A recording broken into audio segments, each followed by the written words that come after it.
dinañu koy bàyyi jamono ji sax avocat am mu ngi wax ci li nga xamante ni moo waraloon ñu convoqué ko Seydina Aline mu ni poste bi nga xam ne moom la bindoon ci mbir mi xewoon ca TFM loolu bokk na loolu moo tax quand même ñu woolu ko tey déglu nañ ko nag wax na fi mu ne nii nag bàyyi nañ ko ma nga taxaw nag sa wetu avocat am. Alors, c'est sans doute sans surprise ci ñu woo ko après bàyyi ko pour man alors li tax ñu convoqué ko man je savais déjà que ni post la bi mu defoon sur Twitter pour expliquer un petit peu ci li nga xamante ni xewoon na à TFM mais derrière également on m'avait donné une autre information comme quoi que il pourrait être peut-être interrogé sur li nga xamante ni wax na ko entre Ousmane Sonko ak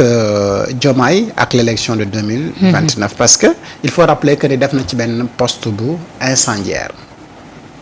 wax que ni aujourd'hui Ousmane Sonko dafa nekk di manœuvrer pour l'échec de Bassirou Diomaye Diakhar Faye pour qu'en 2029 moom mu mën a nekk candidat mën a nekk président alors je m'attendais quand même des interrogations ci foofu mais bu fekkee ni son avocat est sorti pour dire que ni dañ ko doon laaj rek ci li nga xamante ni moom la. avocat am nee na li mu gis ci réew mi daal. maintenant attends-toi à ce qu'il soit convoqué le jour également à venir. Ah bon? Oui. Alors bu fekkee ni dañu ko war a mën a convoqué ci justement tweet bu mu def ci ce qui s'est passé à TFM je pense qu'il a dit wala tweeté na lu gën a garaaw loolu loo xamante ni il doit amener des explications là-dessus comme li ma expliqué tout à l'heure ci tweet bu mu def entre Diomaye président Diomaye ak le premier ministre Ousmane Sonko ak les élections à venir de 2029 ak li nga xamante ni moom la accusé ni Ousmane Sonko ne loolu moom moo nekk ay manœuvres je pense que ni loolu moo gën a extraordinaire que li nga xamante ni moom lañ ko convoqué tubaab bi nag def ne qui peut le plus peut le moins alors puisque mën nañ ko convoqué pour benn tweet bu nga xamante ni ñun sénégalais yëpp ñun ñoo ko seetaanandoo kenn ku si nekk mën nga si def une idée et kenn ku si nekk mën nga ci tirer benn conclusion de ce qui s'est passé à TFM et l'autre fois avant d'arriver ici ñun on a dit et alerté ana kuréel yii di wax ne ñoom ñooy kuréelu média yi te war a wax balaa dara di weesu parce que dañ leen fa def pour ñu artu ñu xaar nag ba jaan ji bu ñu toor dopp wàcc bi di dóor que Sénérat dit oui prenez vos responsabilités je vous mets en garde je nangam sangam après je vois aller plus loin pour mettre en garde également les producteurs cinéma le problème ici au Sénégal c'est pas de la production cinématographique c'est de la production médiatique aujourd'hui ce qui se passe dans l'espace médiatique c'est à revoir et qui doit prendre les responsabilités mais Sénérat am na ci part de responsabilité bu mag kuréel yi nga xamante ni dañuy wax ne dañuy défendre les intérêts matériels et moraux de la presse am nañu ci responsabilité pourquoi ma wax ne ñun am nañu ci part de responsabilité mooy que ni dañu bëgg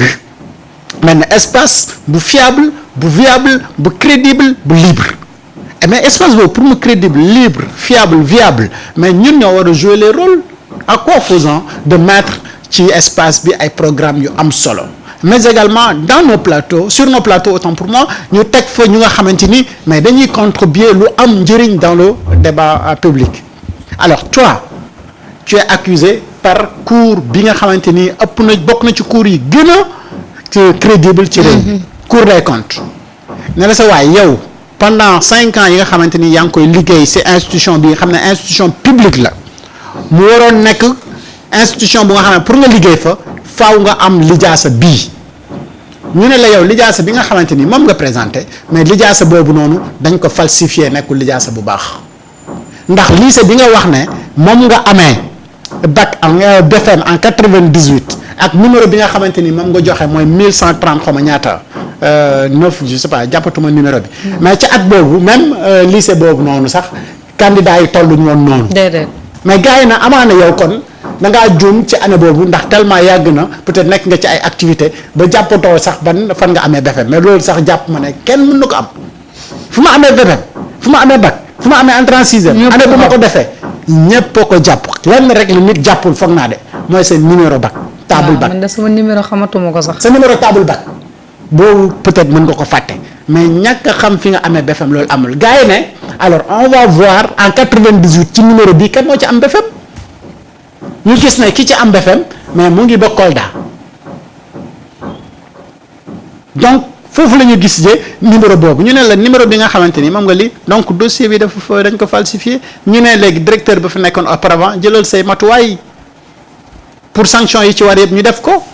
directeur boobu noonu lu tax deful woon liggéey boobu si jamono jooju noonu lan moo nekkoon collaboration am mais lii nga xamante ni moom la fi ñi fi mujjee ñëw nii fekk mais loolu moom moo tax nit ñi xam ne sa waay nee nañ dafa falsifié alors c'est cette personne là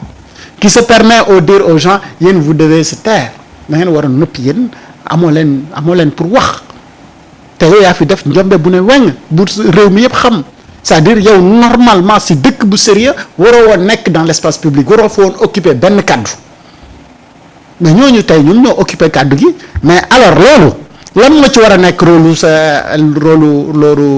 CNRA man su ma nekkoon à la place du ñuy jiite CNRA képp ku ñu tudd ci falsification ak yu mel noonu mais on ne te permettra pas ngay nekk devant les micros tous les vendredis nga ne da ngay nekk un donneur de leçon mais parce que télé boo fay feeñ dafa am looy inspiré ñi lay seetaan ndaw yooyu noonu ndaw yooyu bu ñu xoolee tey Badara Gadiaga dañuy wax non mais donc falsifier un BFM c'est pas un problème dëgg la de parce que kii ñuy gis ni tous les vendredis muy occuper place bi parce qu'en réalité feeñ télé dafa am lu muy signifier ci ndaw li nga xamante ni mu ngi jàng moo tax l'autre fois quand je suis venu ici ma ne mais xam nga le problème que nous avons ak ñi ñuy jàngal wala espace bi mooy que ni même pour des questions techniques wala économiques au lieu d'interroger suñu élèves kii enseignants yi nekk primaire mais on interroge des professeurs d'université yu nga xamante ni inspiré wuñu dara xale bi nga xamante ni mu ngi à l'école primaire mais imaginez tey bu fekkoon enseignant bi nekk Guédiawaye wala bi nekk Kër Manoumbe la ñu interviewer sur des questions yi intéressé Sénégal mais ñi muy jàngal la ñu wax gis naa sama monsieur télé donc ñooñu tamit dinañ wax ne dinaa góorgóorlu ba benn jour ma feeñ télé mais bu fekkee ne feeñ télé mooy ki nga xamante ni moom mooy falsifier BFM am mais après dañuy wax ne xaaral ma falsifier BFM pour ma mën a feeñ télé parce que feeñ télé pour le jeune homme mais dafa am lu nga xamante ni dafa am signification et que nga offrir ko benn tribune moo xam ne tous les vendredis mu fi ñëw mais en plus le gars se permet d'insulter à longueur de ces dernières émissions que j'ai vu day xaar ba nga ñëw wax mais ceux qui ont appris la communication morphosexuelle savent que le gars a été très déstabilisé dafa am des trucs parce que ci lu ëpp ndeysaan mu ngay defar yére yeeg mais yére yi defuñu ko dara sa waay dafa déranger wu rek defar yére yeeg wokk bopp beeg reetaan bu xaw a kii bi loolu yëpp c'est wax kut kawoo la d'accord il ne coûtait pas et ces gens-là véritablement ARTP et non CNRA dafa war a jël des responsabilités par rapport à ça d'accord Samba ouais Madiambal instant bi moom pare nañ ci ay verdict bi daanu na que ne bàyyi nañ ko nii laa xamee woon ne nii lay demee nii lay delluwaatee kër waaw parce que nee na moom kàddu yooyu moom waxu ko as d'après son avocat waxu ko dafa bind rek ci li nga xamante ni moo jëm ci li xewoon fële nga xamante ni moo di ca TFM ba ñu wax ci mbirum mais journaliste yi fa toog noonu jotuñu koo laaj ne ko yow tu as 3 mois de condamnation waaw loolu tam waroon nañ ko koo laaj qu'attend la justice jusque là qu'est-ce qui se passe mais man li ma jaaxal Samba quand même sur le cas Madiambal ak ñeneen Badara Gadiaga entre autres tey la société civile fan la nekk Birame Seck demoon na fan la demoon foofu noonu pour apporter soutien yam à Madiambal Diagne ñoom dañuy apporter soutien wala ñoom dañu war a wax ci dérive yi am quand même dans l'espace non duñ ci wax parce que jàppee wuñu loolu dérive la ok buñ leen ko waxoon ñoom tey biñ convoqué Madiambal moom dem na pour apporter ko soutien bref man je ne comprends pas CICES depuis avril 2025 mu ngi porter plainte Badara Gadiaga plainte baa ngi foofu wax nga ko léegi le cas de Madiambal condamné woon nañ ko mu war a tëdd personne ne comprend xëy na ñuy jàng droit danañ ñu ko wax mais bref sànq topp yaa ngi doon wax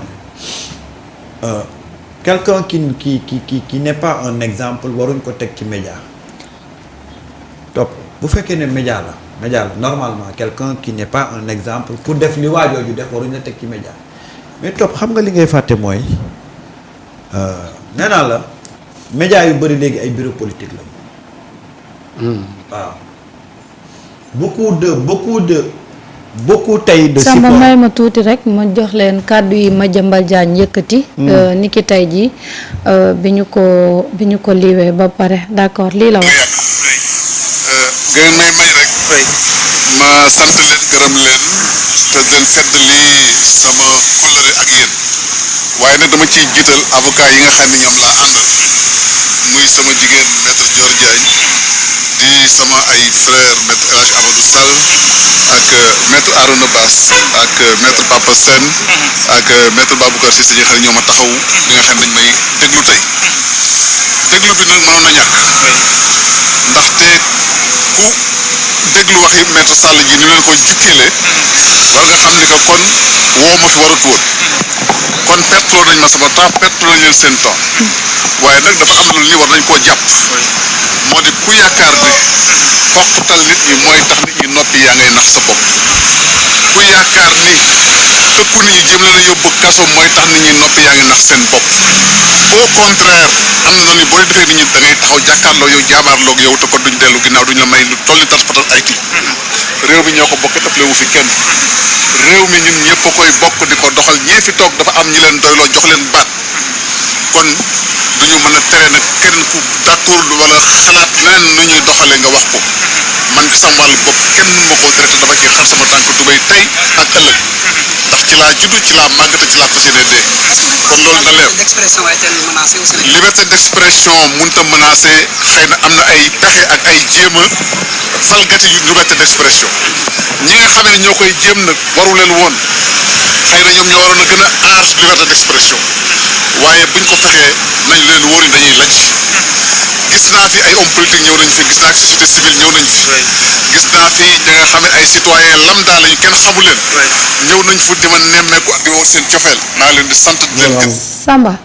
man gisuma fa nag benn citoyen mais li ma jaaxal mooy société civile bi quand même quand tu es là pour la société y a des gens bu ñuy wax yenn yi quand même yow yaa leen war a ni artu en fait balaa ngay atte voilà Marieta yi tamit nag xam nga ne moo yow Marieta yi sérieux ñu bokk ñu bokk xawma lan ñooy lonk ñu bokk teen ñooy lonkoo goj waaw loolu la olof di wax ñooy lonkoo goj waaw lii waru laa jaaxal ñoom gis nga c'est un cercle ñoom ñoo bokk seeni ay bagages ñooy ànd ñooy jàppalante ñooy soutenirante bref c'est pas ça qui est important ce qui est important c'est quoi c'est que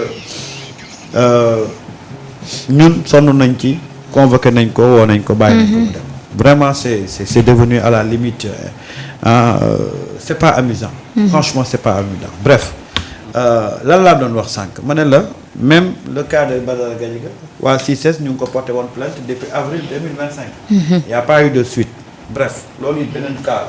mais yaa ngi doon wax sànq toog ma ne la toog dafa am média ak bureau politique télé yu ci bëri léegi nekkatuñ ay média comme ni nga koy jaakaaree ba ñuy wool xool kan moo war a toog ci émission yi kan moo war a toog ci plateau yi xoolal média yi nga xam ne dañoo def seen bopp léegi bureau politique nga xool ñi fay toog xoolal ñi fay toog rek nga retracer fan lañ jógee ak lan mooy seen parcours ak tey lan mooy seen discours moo tax on peut plus maintenant appeler ñiy diffuser yëpp comme des médias déedéet man am na yoo xam ne dama leen woowee ay bureau politique c'est-à-dire que dañuy toog am benn agenda bu parti politique bi définir wala benn communiqué bu mu bind ñu ñëw toog lire ko appliquer ko après daal di dem. Et ça moi je pense que aujourd'hui c'est la responsabilité de l'État de prendre de prendre des mesures. dafa am loo xam ne